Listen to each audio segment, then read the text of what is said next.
Hey guys, today is part 3 of how I made making my tech costume.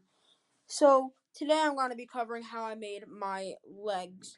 So this includes the clone diaper, the knee pads, and the boots. So let's get right to the video. Okay guys, so the first thing I'm going to do is take these templates, trace them out, and then flip them to get the whole pattern for all of them. And then I'm going to get to a time lapse of me assembling all of these pieces together, so let's go. Okay guys, so I'm bending this piece of cardboard, then I'm going to be gluing all the slits together.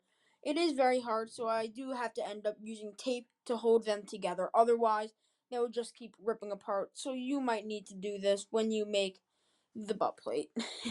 That seems weird to say. But now I'm cutting out. Well, actually, I'm finishing because this takes a while because you have to glue all the darts.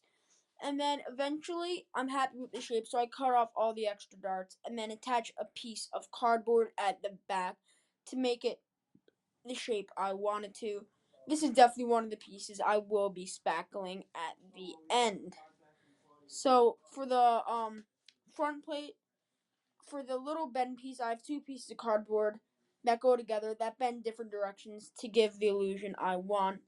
Now I'm taking a piece of cardboard that I rolled into a circle that will fit around my waist. Then I'm attaching everything to it, so that includes the front plate and the back plate. So now let's get right to the next part. Okay guys, so as you saw in that time lapse, I worked on this. This is my clone diaper, that's what I'm calling it. So as you see, it really didn't work out because this is a very complicated piece. There's a lot of weird angles, especially on the butt.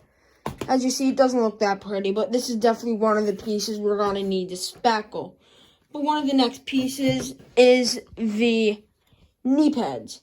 So these are a total of 2 pieces. So we have this piece that curves both ways. I curved it up like that, those up to give it a better contour when I'm sitting.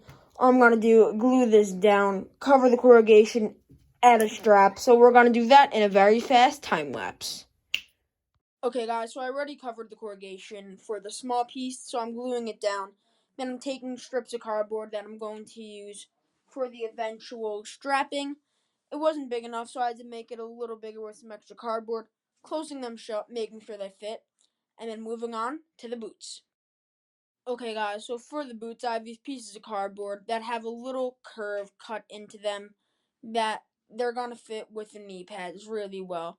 So I'm going to glue them together into a tube and then adding a strap around the top, a band of cardboard. So this is it done. It looks really, really well. Sorry about the audio. It's really not working today, which is very, very weird. But this is how to make the leg, so let's get right to the outro. Okay guys, so this is the last part of the video. The next part I'm going to be working on is the backpack. And I'm not wearing the whole costume because I realize a sweatshirt's not that good. You want it to be very tight. But I can't wait to see you guys in my next video, so see you then. Goodbye. If you don't want to miss part 4, make sure you subscribe so you won't miss it.